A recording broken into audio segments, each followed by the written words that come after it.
Satu ahli. Namanya? Pak Ghazali Ohorela. Pak Ghazali Ohorela. Iya. Mana orangnya? Iya, ada orang sudah.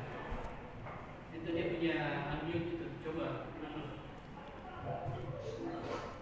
Halo, Pak Ghazali. Halo. Halo.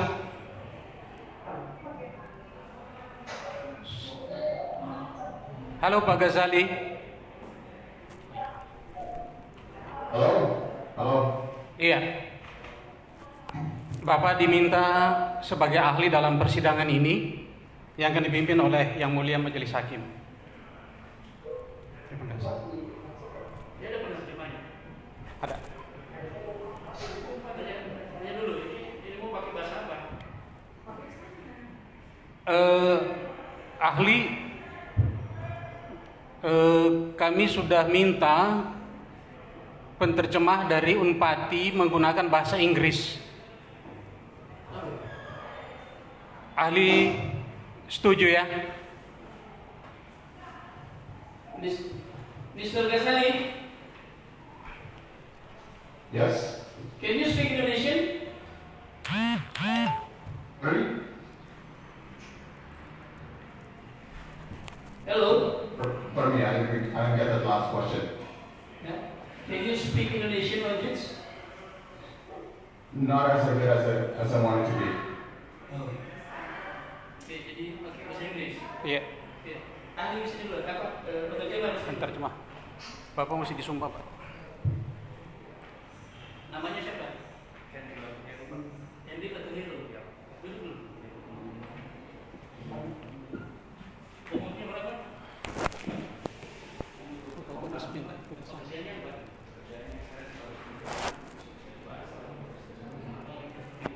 Ya? Mau disumpah sebagai penerjemah ya?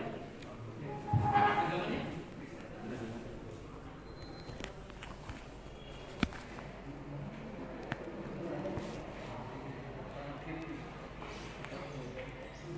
Untuk yang ucapannya, saya Jadi kamu kabul. sebagai Pakai penerjemah laptop kamu kabul sih. akan menerjemahkan dengan sebaik-baiknya Pasti. sesuai dengan kalian saya. Semoga Tuhan menolong saya. Ya, itu. Dia nanti bilang ke dia ya. Kalau mau pakai bahasa Inggris, ya bisa kami juga bisa coba ada penerjemah, ya. Seperti itu ya. Nanti sampaikan ke Mr. Ghazali ya.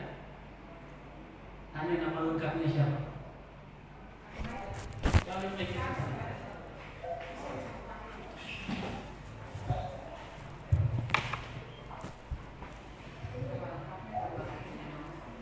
Ayo, nama lengkapnya siapa? Mr. Ghazali, Keras suaranya. Mr. Ghazali, can you hear me? Yes, you're fine. Thank you. Yes.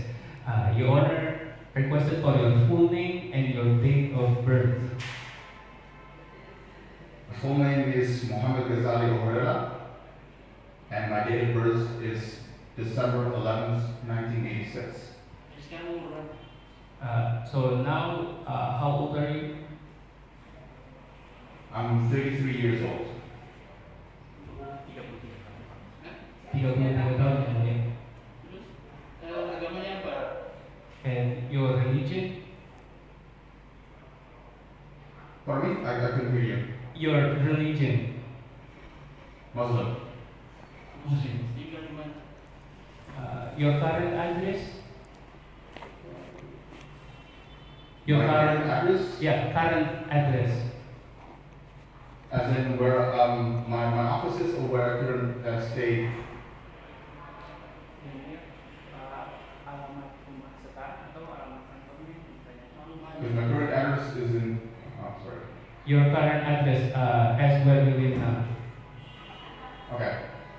My current address is in Amsterdam, the Netherlands. Dia tidak pernah terdampak. The court want to know whether you know the defendants. can you repeat the question again? The court wants to know whether you know or have any relation to the defendants. I do not have any relationship with the defendants, nor do I know the defendants. Yeah. Ada kitab suci di depan. Do you have your Quran with you? Karena harus disumpah. Do you have a Quran with you? Because you want to be Yes. judged. Yeah. One moment, please.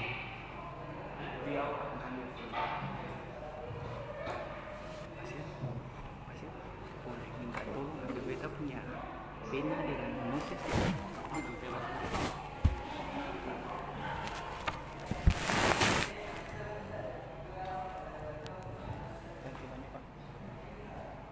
Ini bukan banyak setidaknya. Can you pick up your Quran so the court can see it?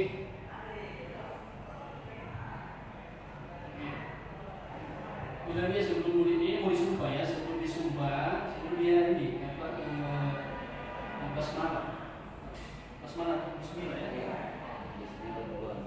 So before you're taking your pledge, the court wants you to say Bismillah.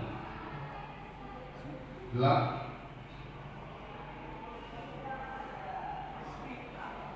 Do you want? The court wants you to say Bismillah. Oh, all right, yeah.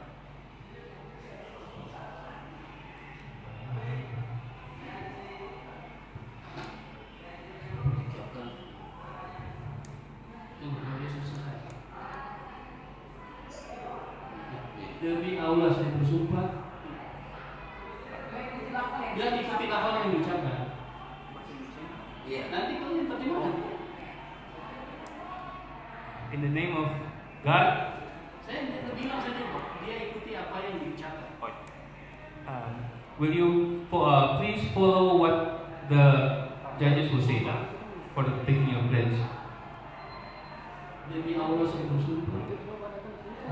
For the Lord, I pledge The Lord I pledge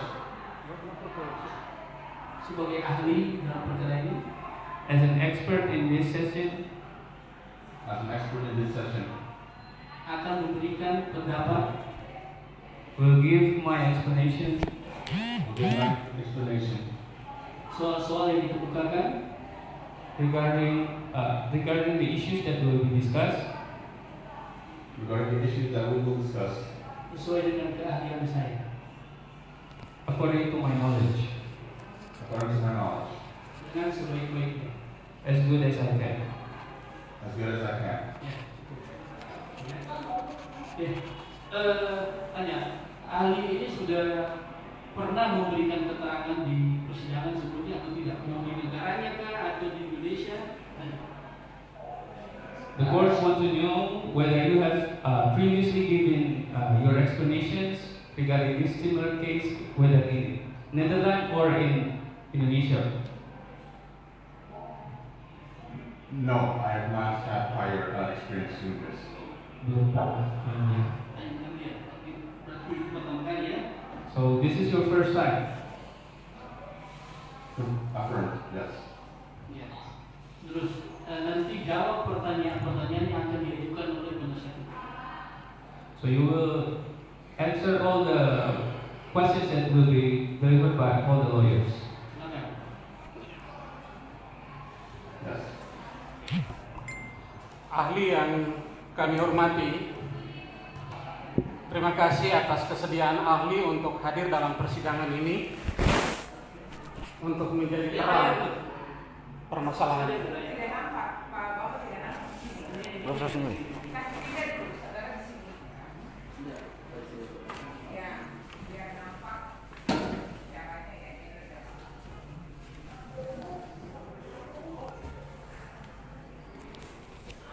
Sekali lagi kami menyampaikan terima kasih kepada ahli yang bersedia telah hadir dalam persidangan ini untuk menjadi terang proses hukumnya. Pak, ini jaksanya mana nih? Ada. Coba kita hubungi dia. Mohon maaf ahli, ada gangguan di jaksa penuntut umum belum nampak. Hilang ya. Sampaikan. Expert, we would like to say sorry. We would like to wait for a few moments because we have technical difficulties in here.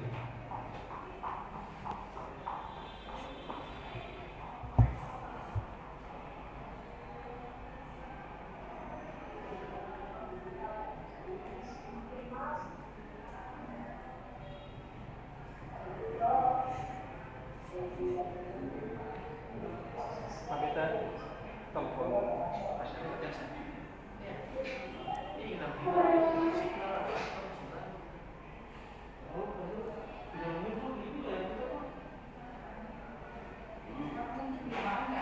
Oh ya, mati lampu kok baru nyala. Oh, nyala. Ya, aku kasih coba kursi.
Expert, Your Honor wants to know what is your expertise.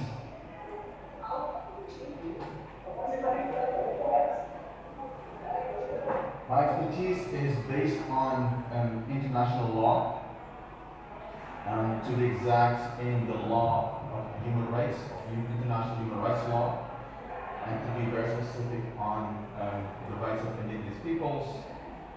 And my knowledge is also on human rights complaint procedures of the United Nations. Those are the areas of my expertise. Based on those areas, I advise several entities on those areas. Yang mulia, ahli menyatakan bahwa karyanya adalah berlatar belakang pada hukum internasional, secara spesifik berkaitan dengan hukum HAM internasional dan juga mengenai hak-hak masyarakat adat, dan juga beliau memiliki keahlian sebagai di bidang komplain tentang prosedur di PBB.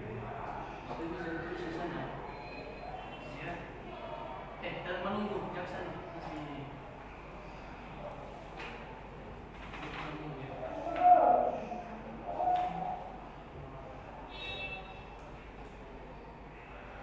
Coba Lin, tanya lagi Lin. Iya Pak.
Expert, Ada skor. Sini tuh baru baca saya baris skor patung dulu.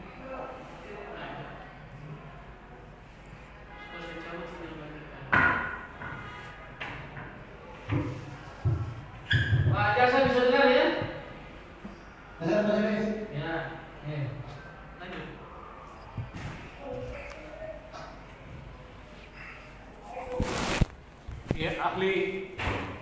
yang kami hormati, ahli punya pengalaman internasional yang cukup luar biasa yang kami peroleh dari kurikulum vitae ahli. Untuk itu, yang kami tanyakan kepada ahli adalah sebagai ahli HAM dan ahli dalam masyarakat adat yang memberikan advis kepada PBB, apa kerja ahli dalam memberikan advis itu? Langsung saja. Expert, we have seen all your experience from your current CV.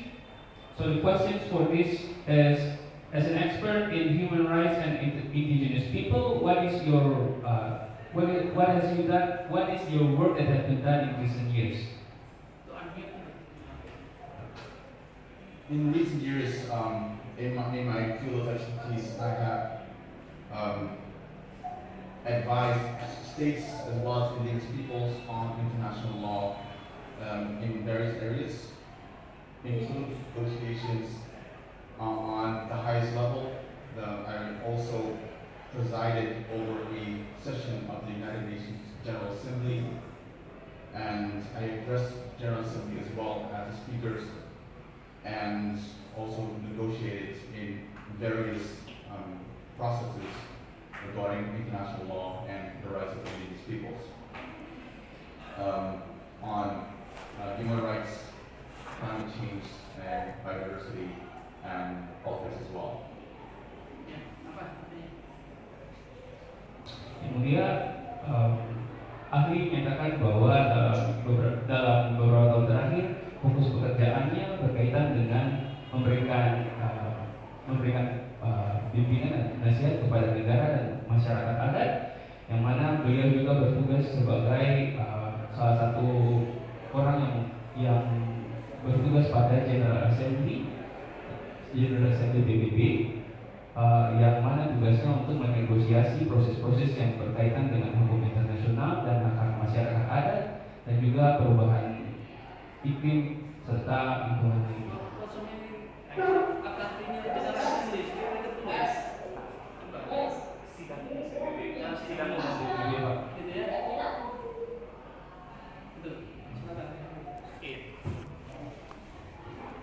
Sepengetahuan ahli, apakah status satu masyarakat adat itu sama dengan satu bangsa?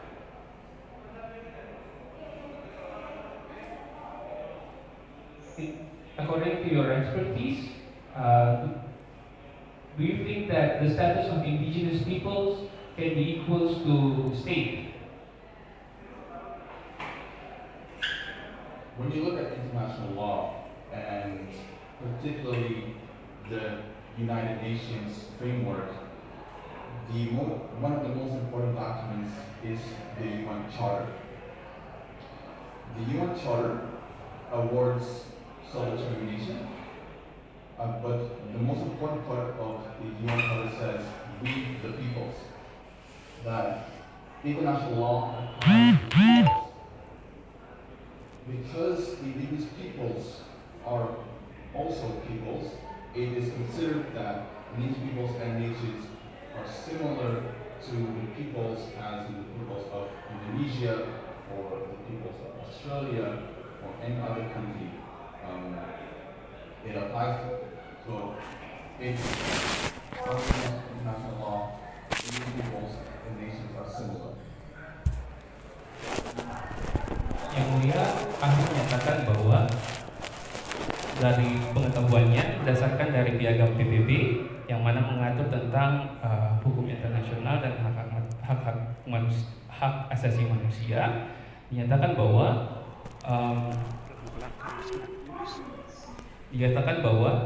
masyarakat adat memiliki hak yang sama dan status yang sama sesuai dengan warga negara dari sebuah suku bangsa.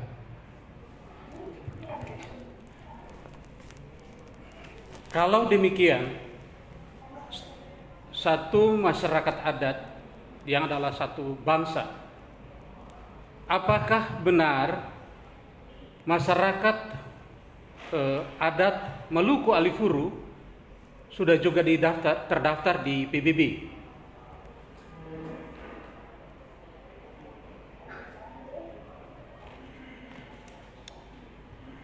Hence, if indigenous peoples can be seen equal to people of a nation, then is it true that Alifuru as an indigenous people of Maluku has been registered in the UN?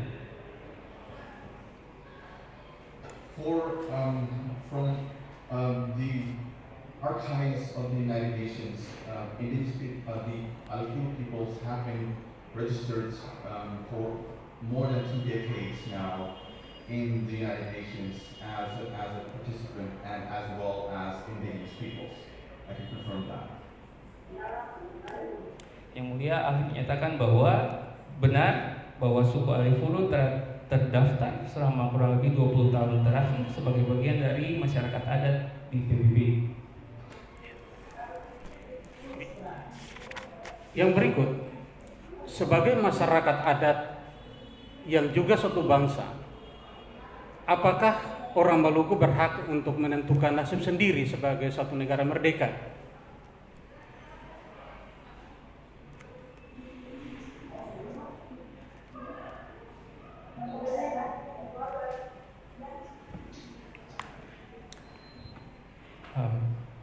The question is, as an indigenous people have the same status as people of nations, is it true that indigenous peoples of Maluku have the right of self-determination to declare a sovereign nation? It is very important to note under international law that peoples have the right to self-determination. That right to self-determination is reflected in Article 1 of the UN Charter, Article 3 of the United Nations Declaration on the Rights of Indigenous Peoples, as well as Article 1 of the International Covenant of Economic, Social, and Cultural Rights, and Article 1 of the International Covenant of Civil and Political Rights. It is very important to note that these articles on self-determination also apply to indigenous peoples.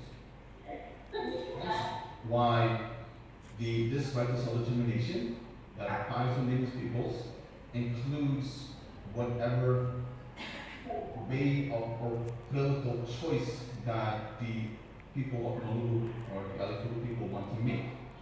So in that sense, for example, the proclamation of independence on April 25th, 1950 is a choice, a self-determined by the peoples. So it is a manifestation of the right to self-determination as awarded under international law.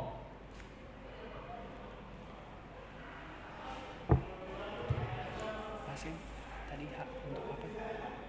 Hak untuk menentukan nasib. Hak menentukan nasib.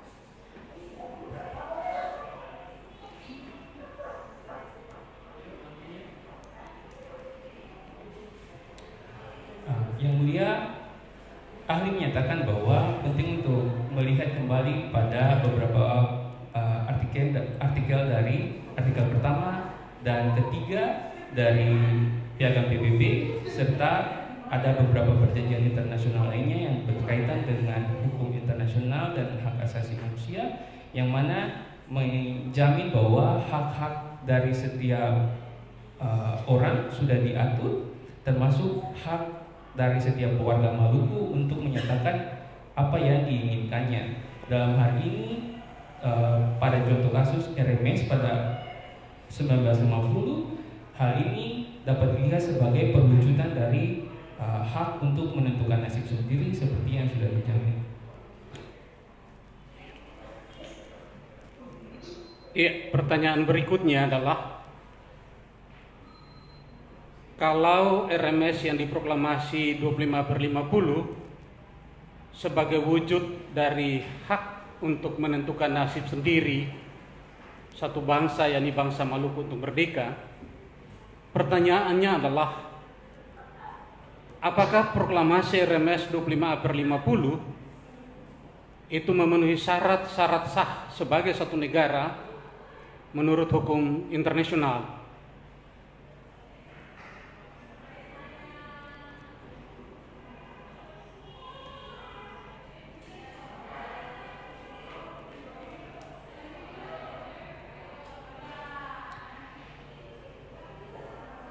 If RMS declarations can be seen as an example of exercising the rights of self-determinations, is RMS declarations can be justified according to international law.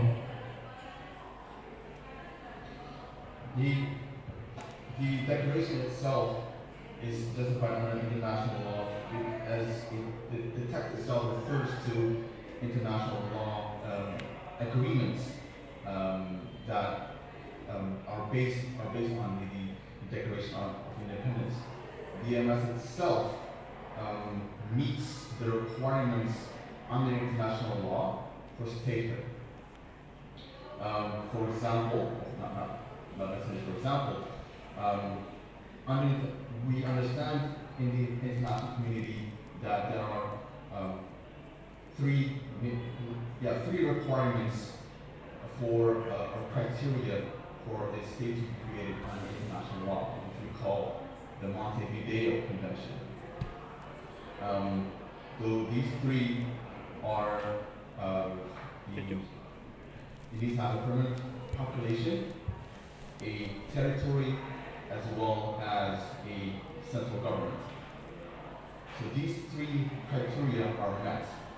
Henceforth, why I submit that the NRS meets the legal requirements as according to international law recognized by the United Nations. Yang Mulia, ahli menyatakan bahwa menurut perjanjian hukum internasional dapat dikatakan bahwa deklarasi RMS pada tahun 1950 telah memenuhi syarat-syarat utama, karena ada 3 syarat utama untuk pembentukan suatu negara berdasarkan perjanjian Montevideo, yang mana syarat yang pertama adalah harus adanya populasi atau warga negara, kedua adalah adanya wilayah atau teritori, dan yang ketiga adalah adanya pemerintahan. Dan ketiga syarat ini sudah dipenuhi oleh RMS, maka oleh itu deklarasi kemerdekaan RMS dapat dilihat sebagai sesuatu yang dapat diakui menurut hukum internasional. Yang berikut, selain memiliki syarat sah sebagai suatu negara karena ada rakyat, ada wilayah, dan ada pemerintah, apakah ahli tahu bahwa RMS juga pernah diakui oleh negara lain juga sebagai syarat sah sebuah negara? Other than these 3 requirements that previously stated, do you know that RMS also had an acknowledgement from another country as a means of another requirement of making another state?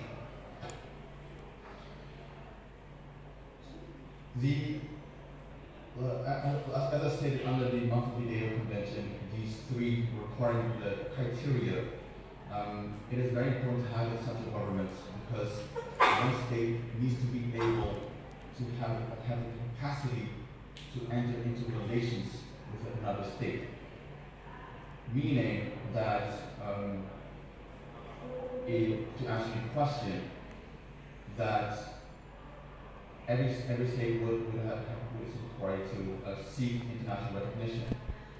This recognition was indeed found, mutual recognition was indeed found when the African state of Benin recognized the NMS as a lawful state, as a nation, and went into mutual recognition between the NMS as well as the African state of Benin, and this occurred in the 1970s.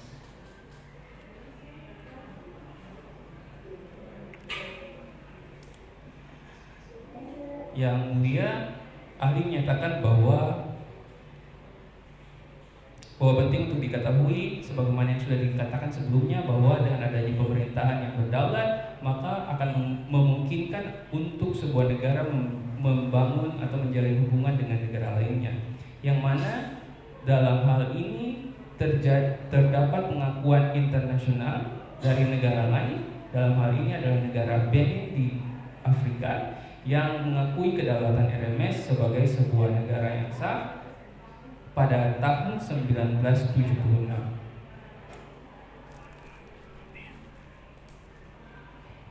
Yang berikut, ahli, walaupun syarat sah suatu negara itu sudah dimiliki oleh RMS, dalam hal ini sudah ada rakyat, ada wilayah, ada pemerintah, dan ada pengakuan internasional. Tetapi sekarang ini rakyat Maluku adalah rakyat Indonesia, sudah memiliki kartu tanda penduduk Indonesia. Wilayah Maluku sudah menjadi wilayah Indonesia, dan pemerintah di Maluku adalah pemerintah Indonesia, wakil dari pemerintah Indonesia. Walaupun memang kita tahu bahwa ada pemerintah RMS pengasingan di Belanda. Pertanyaan kepada ahli adalah, kalau demikian apakah itu berarti syarat-syarat sahnya RMS itu sudah tidak berlaku lagi?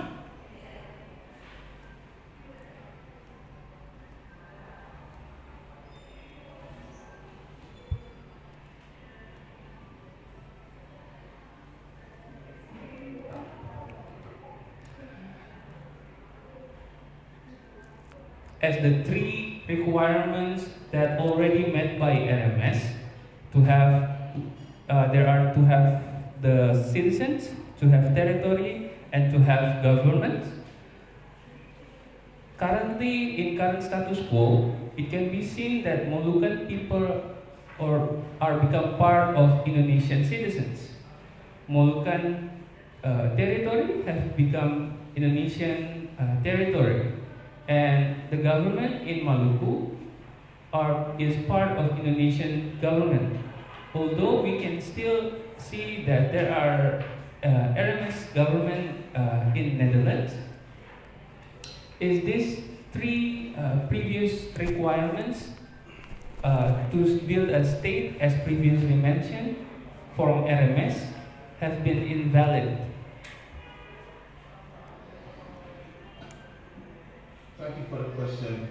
For example, the requirement of population, it was already established within the Constitution as well as it is in the preliminary constitution of the MS when it obtained its independence, what the population was and what the territory was. The population is still there. The Alukuru people are still there. So that has been established.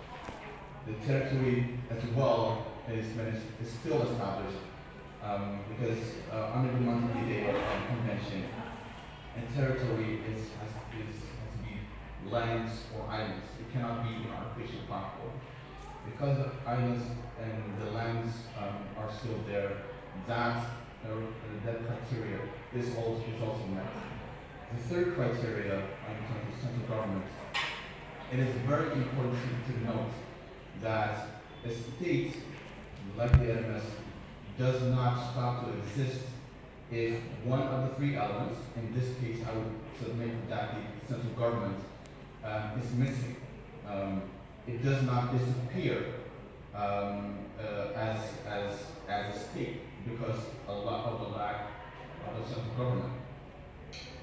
On this point, I would submit that, for instance, Germany did not have a central government when, after the fall of Nazi Germany. And, for example, Somalia, another country, did not stop being a state despite having lacking an effective government for many years. Whilst we still have the peoples and the territory as well, the government is having a lack of a government does not make the RMS disappear. It is still there.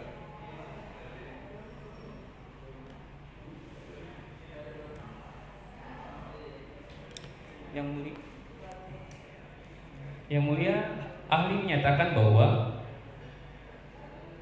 dari 3 syarat yang sudah dikemukakan di atas dapat dilihat bahwa populasi, syarat yang pertama adanya populasi, populasinya semuanya masih ada, di mana orang Iflu juga masih ada di Maluku.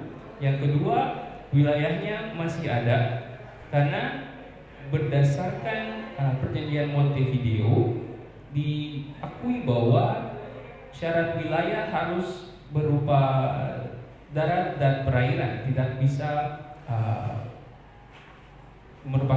tidak bisa wilayahnya berupa platform yang di luar 2 hal itu. Dan yang ketiga, bahwasanya pemerintahannya,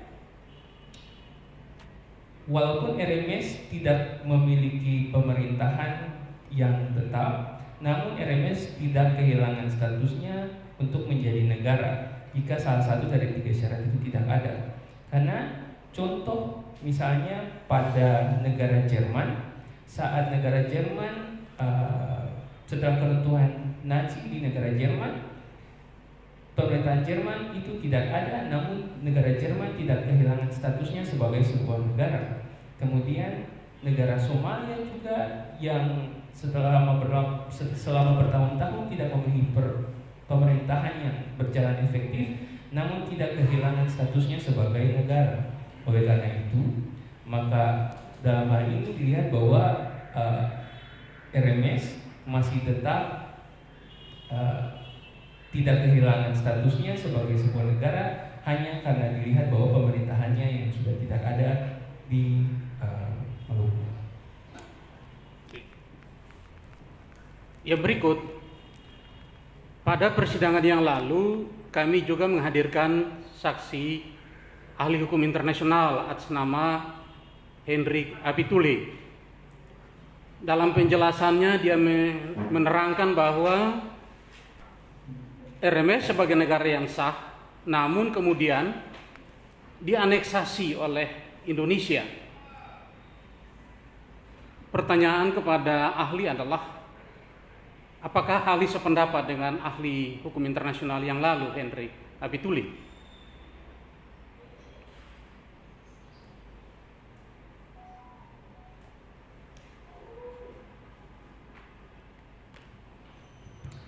In previous court sessions, the lawyer already present an expert on international law, and this expert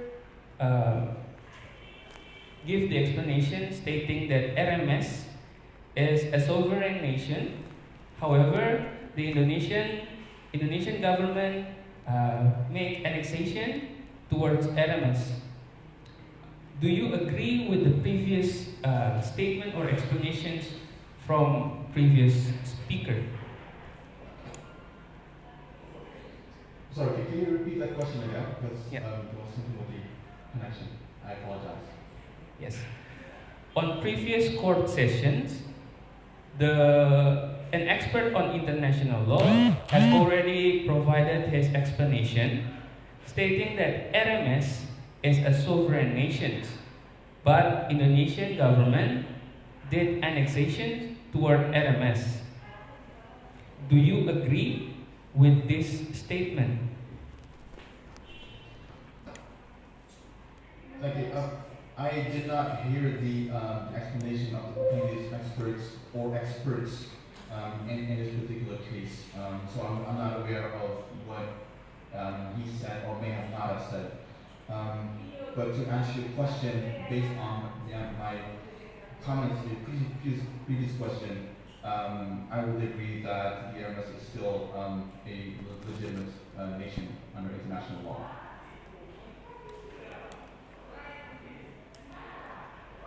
Yang mulia, ahli menyatakan bahwa beliau tidak tahu atau tidak pernah mendengar penjelasan yang disampaikan sebelumnya dari ahli yang sebelumnya. Namun berdasarkan pengetahuan dia dapat dinyatakan bahwa memang benar bahwa RMS masih tetap dilihat sebagai sebuah negara yang berdaulat.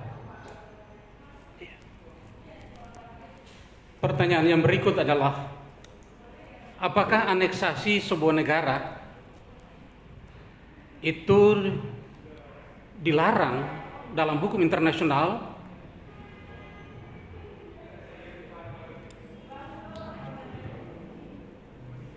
We just want to know, is annexation is forbidden by the international law? The act of annexation is the reason why the United Nations was established, to assure that all peoples have the right to self-determination and to coexist in international community. So the international law is based on that principle of self-determination and ensuring that not one nation can invade or annex another nation. Again, that's why it brought in the principle of, for example, territorial integrity, meaning that one state cannot annex another state. So under international law, annexation is, I would submit, considered illegal per the intent and purpose of the UN Charter and other provisions of international law.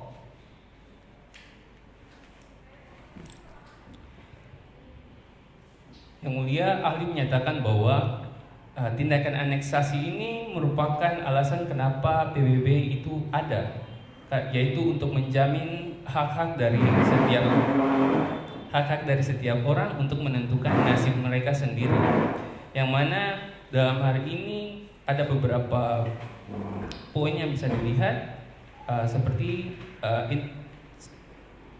integritas teritori dari sebuah negara tidak dapat dianeksasi atau tidak dapat diambil alih oleh sebuah negara atau pemerintahan lain. Lebih cepat lagi ya, terjemahannya. Yang berikut, dalam persidangan yang lalu juga ahli menjelaskan bahwa aneksasi yang dilakukan oleh Indonesia terhadap RMS antara lain dengan cara perang fisik, tetapi juga dengan provokasi.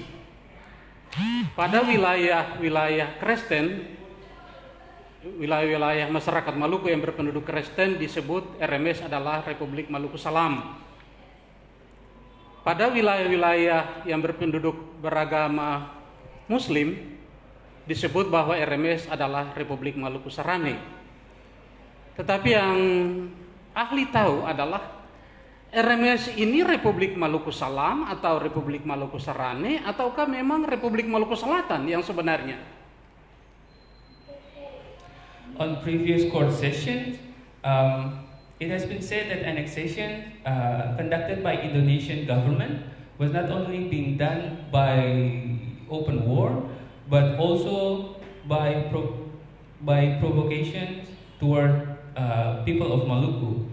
Some will say that RMS stands for Islamic South Moluccan Republic or Christian South Moluccan Republic. In your knowledge, which RMS that you think is correct? Is it the Christian South Moluccan Republic, the Islamic South Moluccan Republic, or just Republic or RMS, Republic of South Maluku?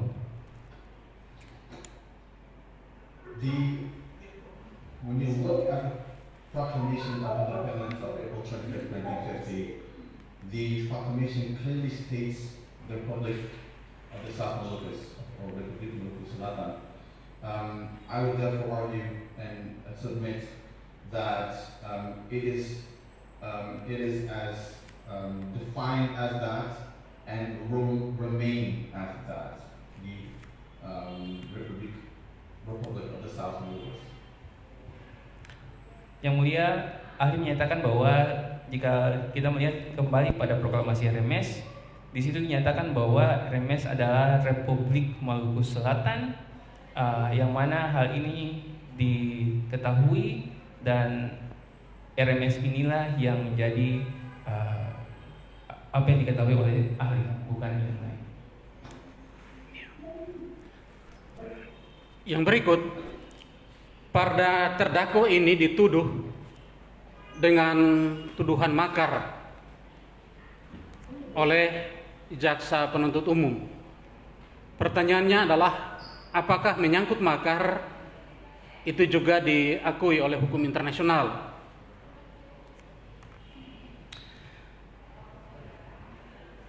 The defendants are being charged with treason. So the question is whether treason is acknowledged by international law. Referring to the case at hand, it is very important to note that under international law, acts such as treason are not codified because it is seen as a national issue, and henceforth why it is not under international law. I would like to submit though that it is should not be treated as such, as it is more a expression of opinion. Not treason, but the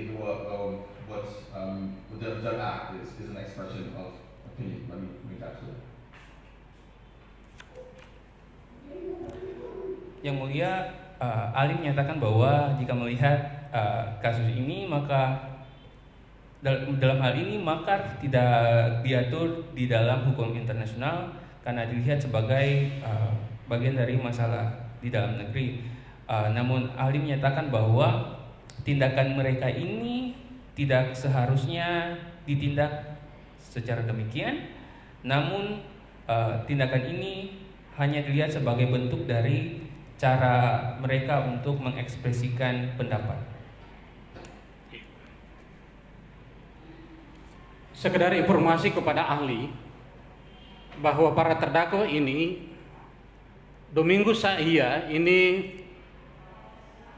menaikkan bendera RMS di halaman rumahnya. Begitu juga Agus Matatula itu sewaktu-waktu bertemu dengan Domingo Saia, mereka hanya berdoa. Tidak ada rancangan kejahatan di situ. Pertanyaan kepada ahli adalah, apa yang mereka lakukan itu adalah dalam bentuk upaya menyampaikan pendapat secara bebas, ataukah itu satu tindakan kejahatan?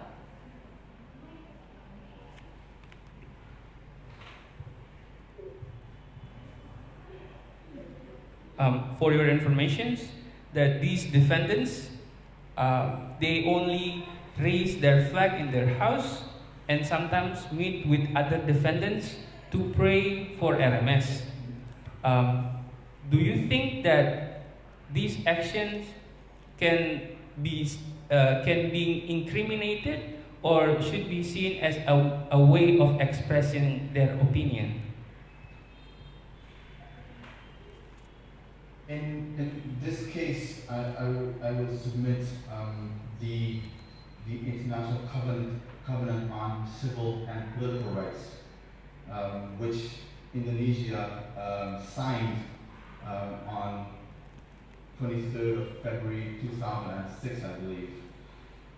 This particular covenant provides peoples the right to self-determination, the right, the freedom of expression, peaceful assembly, the right to life, and association, and it provides equity and equality between all peoples. It is very important to note that because these acts of the defendants at this moment all fall under the protection of the articles of the Convention on Civil and Political Rights. So this indeed was I would argue, a form of a peaceful expression that is indeed guaranteed under international law.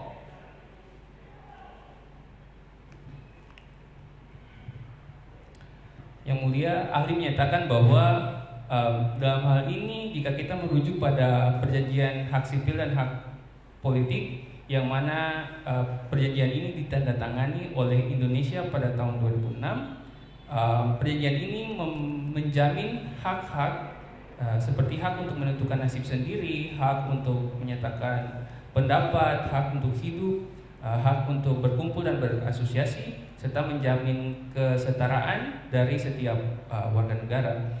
Maka aksi yang dilakukan oleh para terdakwa ini dapat dilihat sebagai bentuk untuk mengekspresikan pendapat mereka, yang mana hak ini sudah dijamin di dalam perjanjian hak sipil dan hak politik yang sudah disampaikan sebelumnya.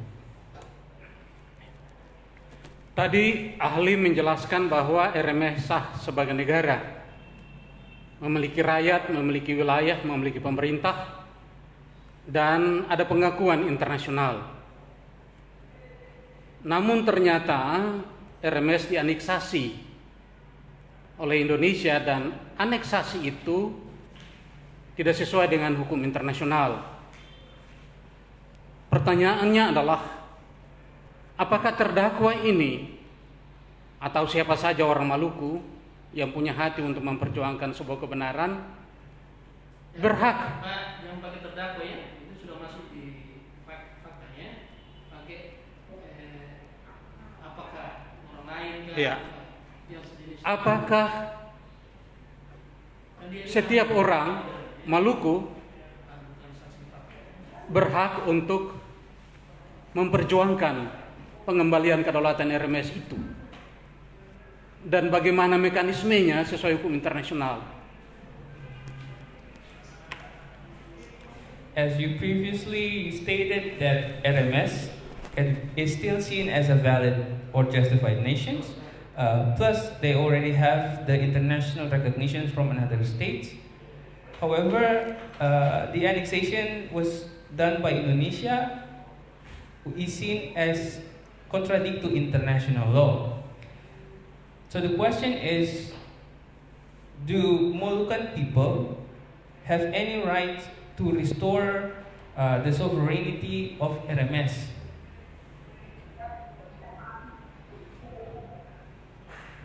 Yes, they have the right to restore the RMS based on the right to self-determination, based on the Declaration on the Rights of the Indigenous Peoples, the covenants, there are many human rights covenants that are out there. It is up to the people of Maluku themselves, obviously, to advocate and use diplomacy in the international community for the restoration of the RMS. Yang mulia, ahli menyatakan bahwa bahwasanya setiap warga Maluku yang memiliki hak untuk menentukan nasib sendiri sesuai juga yang terjamin di dalam beberapa perjanjian HAM, memiliki hak untuk mengadvokasi untuk mengembalikan RMS pada